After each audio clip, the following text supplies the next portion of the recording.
Maka hidup seorang yang sudah dibaptis, sudah milik Allah, harus punya kehidupan seturut Injil. Jadi jangan hidup seturut dunia kita, seturut zaman ini. Kita milik Kristus, maka hidup kita harus dituntun oleh Injil. Injil Matius berkata, demikianlah hendaknya terangmu bercahaya di depan orang, supaya mereka melihat perbuatanmu yang baik dan memuliakan Bapamu yang di surga. Menarik. Di dunia yang hampir putus asa, penuh dengan konflik, penuh dengan kebencian, kita tetap harus bercahaya. Kita tetap harus menjadi manusia yang punya iman, yang punya kasih, yang punya pengharapan. Itu. Jadi tadi juga Ibu Lucy mengatakan, ya kami ini di kota kecil, kotanya Sukabumi, gitu ya. Ibu bukan hanya kota kecil, Nazaret pun kecil. Tetapi dari Nazaret muncul siapa? Bunda Maria. Muncul Bunda besar. Jadi saya jamin dari Sukabumi ini pun akan muncul. Muncul apaan ya? Saya tidak tahu. Akan muncul orang besar lah, katakanlah. Orang beriman gitu ya. Maka kita bersama-sama sekarang, bagaimana supaya kita menjadi pribadi yang bercahaya. Sehingga orang melihat diri kita, orang itu berkata, orang ini pasti punya Tuhan. Orang ini pasti dirasuki Tuhan. Hidupnya kok selalu ada sukacita. Hidupnya kok selalu ada damai. Maka kita kembali ke tema kita. Bagaimana hari ini kita akan menjalani iman saya bersama Bunda Maria. Mari kita lihat sosok Maria dari bacaan yang saya sajikan kepada Anda. Injil Lukas 1, 39-45. Dikatakan di dalam Injil, beberapa waktu kemudian berangkatlah Maria dan langsung berjalan ke pegunungan menuju sebuah kota di Yehuda. Di situ ia masuk ke rumah Zakaria dan memberi salam kepada Elisabet. Ketika Elisabet mendengar salam Maria, melonjaklah anak dalam rahimnya, dan Elisabet pun penuh dengan Roh Kudus. Lalu ia berseru dengan suara nyaring, diberkatilah engkau di antara semua perempuan, dan diberkatilah buah rahimmu. Siapakah aku ini sampai ibu Tuhanku datang mengunjungi aku? Sebab sesungguhnya ketika salammu sampai kepada telingaku, anak yang di dalam rahimku melonjak kegirangan. Dan berbahagialah ia yang telah percaya, sebab apa yang dikatakan kepadanya dari Tuhan akan terlaksana. Demikianlah Injil Tuhan. Terpujilah Kristus. Saudaraku yang terkasih, Bunda Maria di dalam Injil bab 1 ayat sebelumnya dikatakan Maria mendapat kabar gembira dari malaikat Gabriel. Kita tahu Maria adalah orang sederhana. Tapi kesederhanaan itu bukan berarti Maria tidak berpendidikan. Tidak. Maria sangat berpendidikan. Maria sangat membaca Taurat. Maria membaca kitab nabi-nabi. Kelihatan dari apa? Dari kata-kata Bunda Maria. Bagaimana ia secara spontan mengutip kata-kata para nabi dan mengutip Taurat. Dan pada saat ia dikunjungi oleh malaikat Gabriel, Maria tentunya sebagai manusia bingung. Bingung. Namun kebingungannya tidak menjadi hal yang utama. Jadi kebingungan dan percaya itu saling saling berebutan antara bingung atau percaya. Dan Maria lebih percaya. Aku ini hamba Tuhan, terjadilah padaku menurut perkataanmu itu. Jadi Maria tahu bahwa yang hadir, yang datang menyampaikan kabar sukacita adalah utusan Allah. Maka dalam kebingungan, seperti Gabriel mengatakan, lihat, saudaramu Elisabet, di masa tuanya ia sedang mengandung. Itu semua karena kuasa Roh Kudus, karena kuasa Allah. Maka Maria di dalam kebingungannya dan ia menjawab, aku ini hamba Tuhan, ia pun lari menuju rumah Elisabet. Dan apa yang terjadi? Elisabet meneguhkan keraguan Bunda Maria. Elisabet meneguhkan kebingungan Bunda Maria. Dan Elisabet berkata, siapakah aku ini sampai ibu Tuhanku datang mengunjungi aku? Kaget pasti. Ibu Tuhanku. Rupanya bukan hanya malaikat yang memberitahu bahwa engkau akan mengandung dari Roh Kudus, Putra Allah. Tetapi Elisabet pun tahu. Ini bukan karya manusia. Ini karya Allah. Jadi saudara-saudaraku, dalam ketakutan dan kebingungan, dalam keraguan dan kekhawatiran, apa yang harus kita lakukan? Saat keadaan di sekelilingku ada di luar kemampuanku, aku berdiam diri mencari-Mu Tuhan. Doa mengubah segala sesuatu. Bahkan dikatakan bagus sekali. Doa orang benar bila didoakan dengan yakin besar kuasanya. Kata-kata siapa itu? Yakobus. Itu nanti akan menjadi penutup bagi saya. Yakobus. Surat Rasul Yakobus mengatakan seperti itu. Doa orang benar. Bila didoakan dengan yakin, besar kuasanya. Maria pada saat bingung, ia bertemu dengan Elisabet, dan dua-duanya dipenuhi dengan roh. Jadi ingat, orang yang dipenuhi dengan roh pasti adalah orang-orang yang hidup di dalam doa. Gak mungkin sedang cengengesan dipenuhi dengan roh, gitu ya. Itu bukan Roh Kudus. Roh nggak tahu apa roh apa, gitu ya. Hanya orang yang ada di dalam doa akan dipenuhi oleh Roh Allah. Maka sekarang, saudaraku, kalau kita mau meneladan Bunda Maria, apa yang harus kita teladani? Kalau kita mau berjalan bersama Maria, apa yang harus kita pikirkan? Ada 3 hal yang gereja ajarkan pada kita tentang Bunda kita Maria. Pertama, Maria adalah teladan iman. Lihat saja dari kutipan-kutipan yang saya paparkan. Pertama, di dalam Injil Lukas, dikatakan, sesungguhnya aku ini adalah hamba Tuhan. Jadilah padaku menurut perkataanmu itu. Jadi, saudara-saudaraku, lihat di sini, ini jawaban seorang yang sangat rendah hati. Jawaban orang desa, jawaban orang kota kecil, kalau tadi Ibu tuh. Sukabumi, ini jawaban orang Nazaret. Teu nyaho teu loba nu nyaho Sukabumi teh di mana, di peta oge hese di teanganana gitu ya. Sama Nazaret oge hese di teanganana gitu. Tetapi bagi Tuhan tidak ada yang hese gitu ya. Jadi memang karena mungkin Bunda Maria tinggal di kota Nazaret, kota kecil gitu ya, kayak Sukabumi gitu. Naon di Sukabumi teh naon pais wungkul paling-paling gitu nya, atau eta nanti mochi Sukabumi eta wungkul. Maka apa yang dikatakan, Maria menempatkan dirinya bukan sebagai tuan.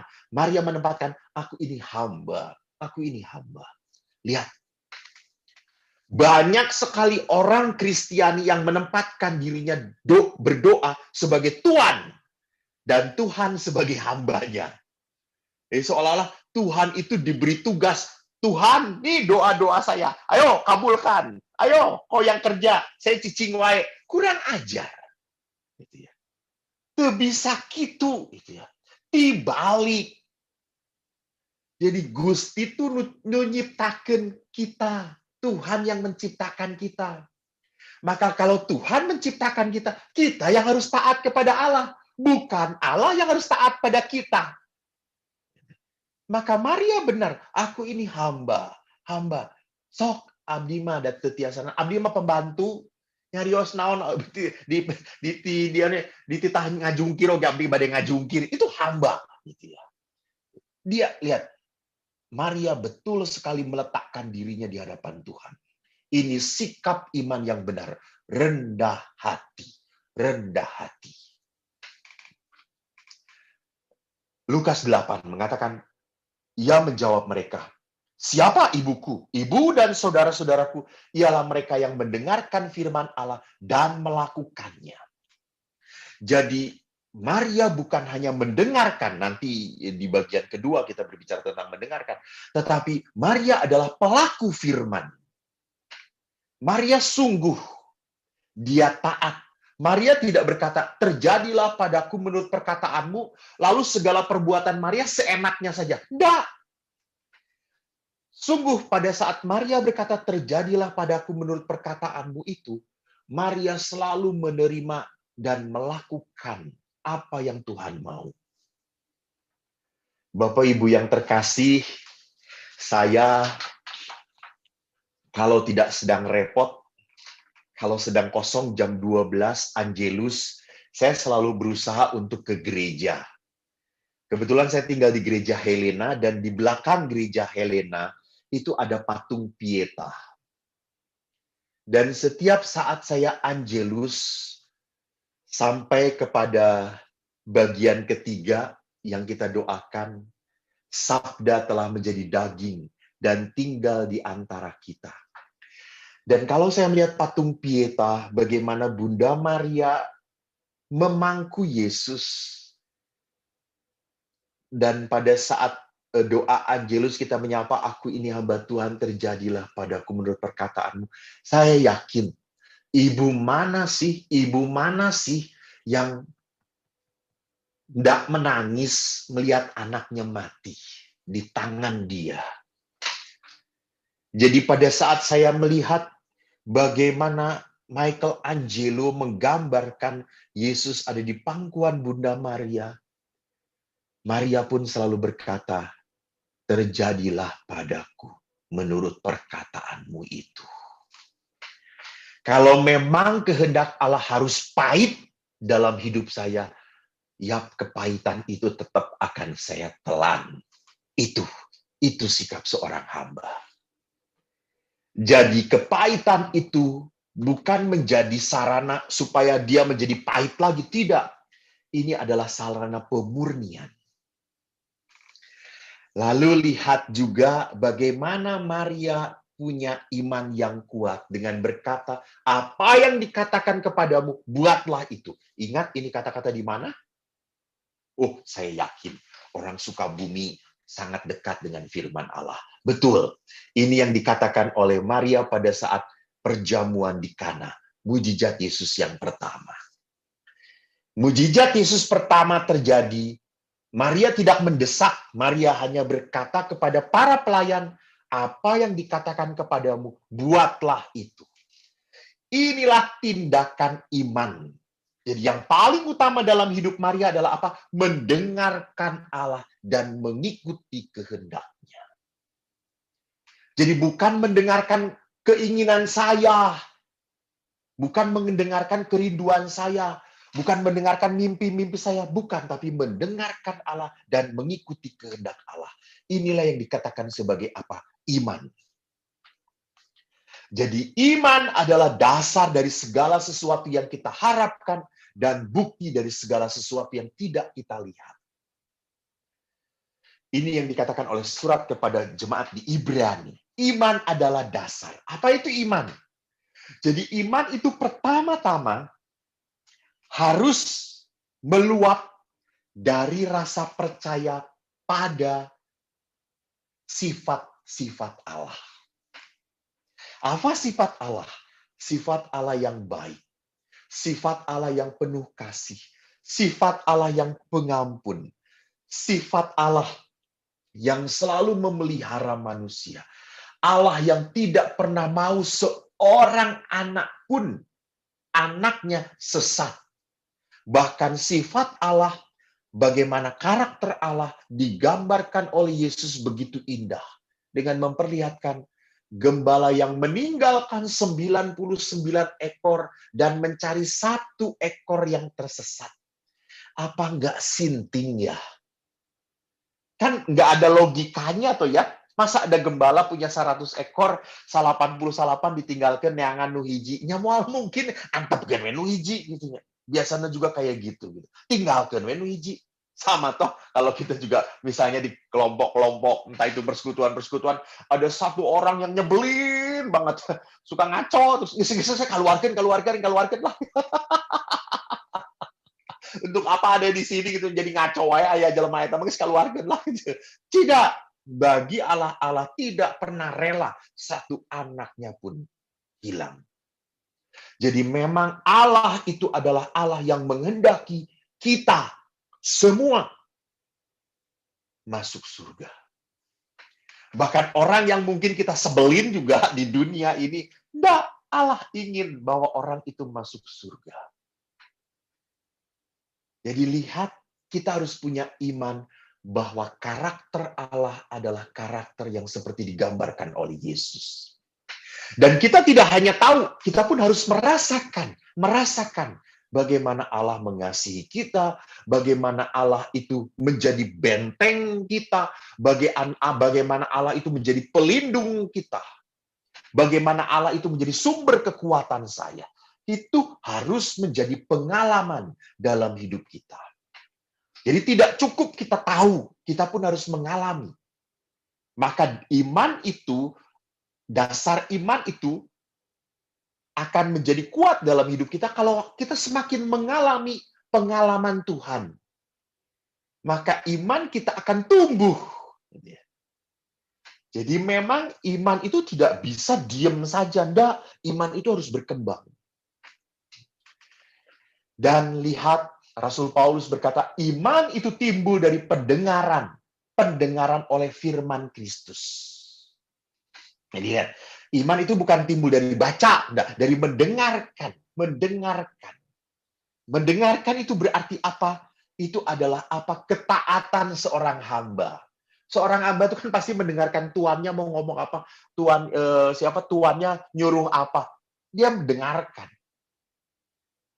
Jadi Paulus pun memperlihatkan kepada kita ketaatan seorang beriman adalah keberanian, kerelaan, kemauan, dan kesungguhan untuk mendengarkan Allah. Dan Paulus berkata kepada jemaat di Efesus, sebab karena kasih karunia kamu diselamatkan oleh iman. Tetapi iman bukan semata-mata hasil usahamu, tetapi pemberian Allah. Lihat, jadi iman di dalam hati kita itu adalah pemberian Tuhan. Dan pemberian ini harus dikembangkan oleh kita. Ingat, beberapa hari yang lalu pada hari Minggu kita berbicara tentang talenta, uang mina. Allah memberikan talenta, uang mina untuk apa? Dikembangkan, bukan disimpan. Sama, iman itu pemberian Allah yang harus kita kembangkan. Maka mengembangkannya lewat apa? Doa, persekutuan doa. Anda saling mendoakan, berdoa syafaat dengan orang-orang untuk mendoakan orang lain. Ada orang lain yang berkesusahan, saya bisa mendoakan, saya tolong doakan ya, atau saya bisa melakukan apa? Saya bisa melakukan apa? Ini bahwa pemberian Allah itu tidak saya diamkan. Pemberian Allah itu harus saya olah, saya usahakan. Supaya apa? Berbuah. Dan Allah itu kan di dalam bacaan kemarin itu Allah menuntut buahnya. Jadi jangan sampai diberi 5 tetap 5. Harus ada buahnya, entah berapapun. Itu berarti apa? Kita mengolah, kita mengusahakan. Tidak diam saja. Lihat, itulah iman dari Bunda Maria. Yang kedua, kita bisa belajar dari Bunda Maria tentang apa? Kasih. Kita lihat kutipan kitab sucinya. Maria adalah orang yang dipenuhi oleh kasih Allah. Sehingga kuasa Allah memenuhi hidupnya. Itu yang dikatakan oleh malaikat Gabriel waktu memberi kabar. Salam hai engkau yang dikaruniai, Tuhan menyertai engkau. Jangan takut Maria, engkau beroleh kasih karunia di hadapan Allah. Jadi Maria itu tahu bahwa Allah itu memberi tugas pada dia. Ini adalah bentuk cinta Allah kepada Maria. Jadi saudara-saudaraku, lihat di sini, bukan hanya kasih karunia diberikan kepada Maria, tetapi Lukas pun menekankan Roh Kudus akan turun atasmu dan kuasa Allah yang Maha Tinggi akan menaungi engkau. Jangan takut, Maria. Jadi saudara-saudaraku, rasanya bukan hanya Maria yang punya tugas. Kita pun sama punya tugas. Saya punya tugas panggilan sebagai apa? Imam, sebagai imam. Saya sering takut kalau umat tidak mencintai saya gitu ya. Kan kalau umat tidak mencintai saya berarti apa? Berarti nggak ada yang ngirim makanan ke kita gitu ya. Kita makan apa? Super mie lagi gitu ya. Mungkin kalau Romo Dwi di Sukabumi ya makannya mochi lagi jadi bulat gitu ya. Jadi lihat, mungkin ada kekhawatiran. Jangan takut. Engkau beroleh kasih karunia, maka aku menjadikan engkau imam. Sama. Anda pun hidup pernikahan, itu adalah kasih karunia Allah. Ingat itu. Tidak setiap orang dipanggil untuk menikah. Dan kalau Anda menikah dengan pasangan Anda, itu berarti apa? Kasih karunia Tuhan. Sama kalau Anda mau hidup sendiri pun, selibat tidak mau menjadi pastor atau suster, Anda mau hidup selibat sendiri, itu kasih karunia Allah. Dan ingat, Anda bisa bertahan dalam panggilan Anda. Karena apa? Malaikat Gabriel berkata, Roh Kudus turun atasmu, dan kuasa Allah yang Maha Tinggi menyertai engkau. Jadi, kalau kita hidup di dalam tugas perutusan Tuhan, kita tidak perlu takut. Ada orang muda yang sering bertanya pada saya, Romo, saya tuh takut nikah, Romo. Takutnya apa? Takut nanti cerai. Terus saya mengatakan, ya udah jangan nikah. Saya kalau nggak nikah, nanti siapa yang memperhatikan saya, Romo? Kalau saya ke rumah sakit, lalu siapa yang nganterin saya, Romo? Gitu. Tuh, ya sudah kamu nikah, tapi takut juga. Ya sudahlah, kalau kata-kata saya tuh, nikahnya sewa gitu ya. Siapa yang nganter sewa dengan Gojek? Kan Gojek kan bisa disewa, toh kata saya itu. Gitu. Jadi saudaraku lihat, kalau orang tidak tinggal di dalam Tuhan, maka kita akan meragukan kuasa Allah. Kalau kita tidak pernah melihat bahwa tugas, panggilan saya sebagai seorang imam, panggilan saya hidup dalam berkeluarga, ini adalah tugas dari Allah, maka saya tidak pernah bisa mengandalkan Tuhan. Maria dikatakan engkau akan mengandung dari Roh Kudus. Jangan takut, Tuhan mengasihi engkau. Roh Kudus menyertai engkau. Bapak Ibu, itu kata-kata yang sama yang Allah berikan untuk Anda dan saya. Jadi kalau kita meneladani Bunda Maria hidup di dalam cinta, maka kasih Kristuslah harus menjadi kekuatan kita. Kasih Kristus harus menjadi pendorong kita. Maka kasih yang benar itu tidak semata-mata orang diam saja. Jadi kasih itu tidak bisa menjadi kasih kalau saya hanya menerima. Itu bukan kasih namanya. Itu kasihan. Jadi kasih itu harus apa? Harus menggerakkan.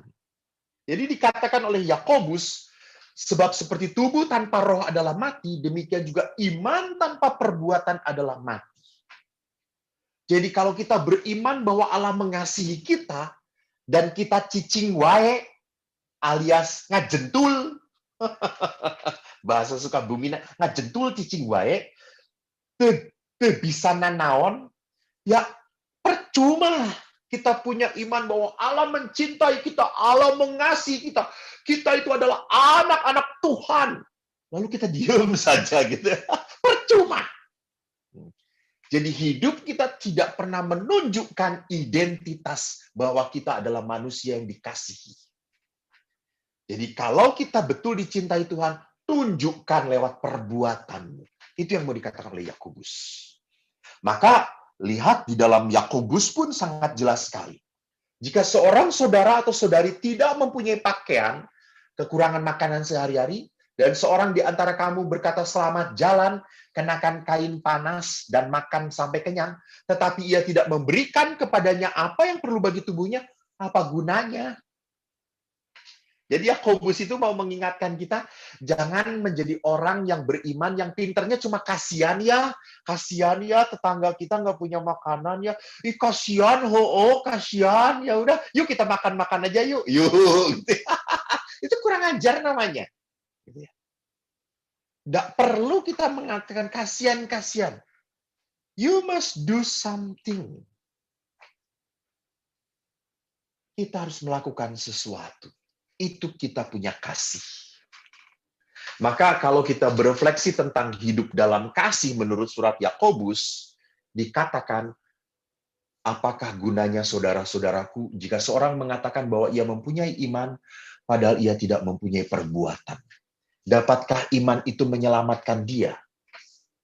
Memang Paulus tadi berkata bahwa iman, dikatakan oleh Paulus tadi tentang iman yang timbul dari imanlah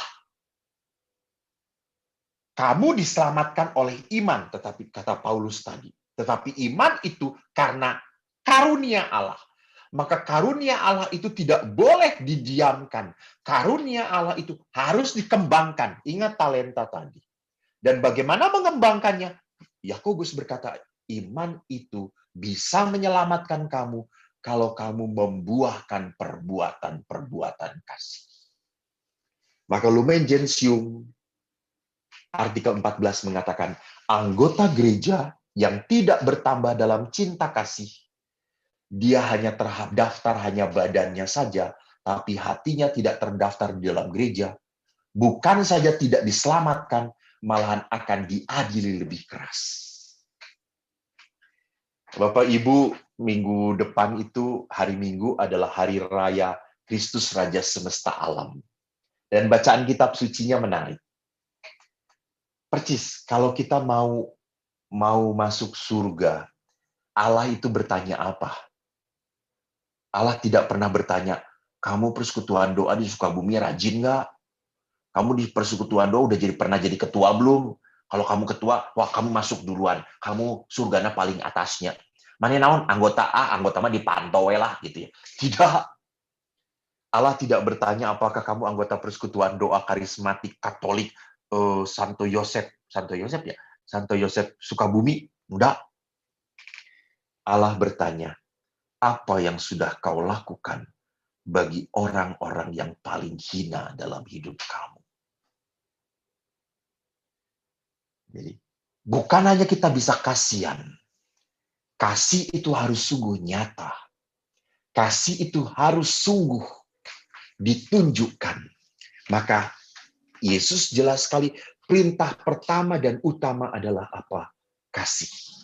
Bahkan Yohanes berkata, kasih itu adalah menjadi identitas seorang Kristiani. Identitas itu apa?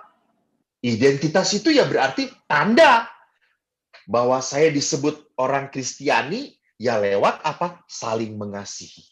Yohanes berkata, dengan demikian semua orang akan tahu bahwa kamu adalah murid-muridku, yaitu jikalau kamu saling mengasihi.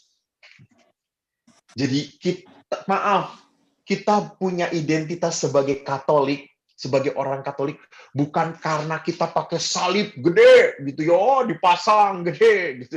Kadang-kadang kalau ada orang Katolik yang pakai salib gede, saya mengatakan, Pak, pakai tuh pasang salib yang di gereja gede banget gitu kan saya tuh. Pakai tah gitu ya, supaya nyaho kau Katolik gitu ya. Ada juga orang yang saya menyedihkan gitu, ada di sini video orang-orang menghujat orang lain pakai rosario. Aduh Tuhanku Yesus gitu ya. Saya malu gitu ya. Saya malu pakai rosario tetapi orang ngomong tanpa cinta kasih gitu ya. Menghajar orang, menghakimi orang dengan seenaknya. Bukan. orang Katolik, pengikut Kristus, hanya bisa ditunjukkan dengan perbuatan kasih.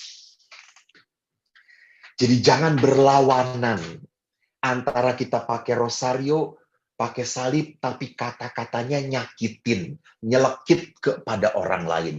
Please, please deh. Nggak seperti itu.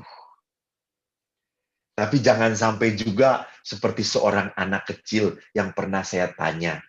Anak itu pakai rosario, rajin sekali.